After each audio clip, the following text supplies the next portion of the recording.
शादी के बाद नेहा अपने बूढ़े माता पिता को अपने साथ ले आई।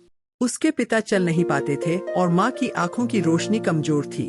नेहा दिन रात उनकी सेवा करती, दवाइयाँ देती, खाना बनाती, लेकिन ससुराल वालों को ये पसंद नहीं था। एक दिन सास बोली, लड़कियां शादी के बाद सिर्फ ससुराल संभालती हैं, मायका नहीं। नेहा की आंखों में आंसू आ गए, लेकिन उसने हिम्मत से कहा, माँ बाप सिर्फ बेटे के नहीं होते, बेटी का भी उतना ही अधिकार और फर्ज होता है। पति भी चुप रहा और नेहा को माता पिता छोड़ने के लिए कहा। उस रात नेहा ने फैसला कर लिया।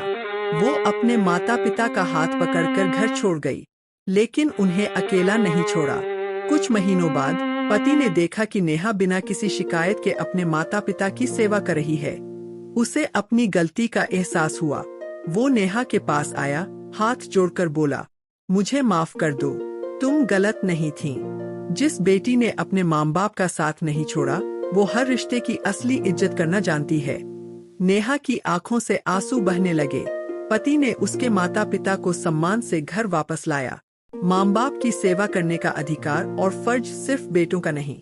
जिस तरह बेटे का अधिकार और कर्तव्य है अपने माँ बाप की सेवा करना, उसी तरह बेटी का भी फर्ज होता है कि वो भी अपने माँ बाप की सेवा करे, क्योंकि माँ बाप दोनों के होते हैं, बुढ़ापा दोनों का आता है, दोनों को ही सेवा और सम्मान की जरूरत होती है, सिर्फ किसी एक को ही नहीं। जो बेटी अपने माँ बाप को शादी के बाद 2 दिन में भूल सकती है, वो किसी को भी भूल सकती है। याद रखिए, सिर्फ बेटे का ही नहीं बल्कि बेटियों का भी धर्म और कर्तव्य होता है अपने माँ बाप का सहारा बनना।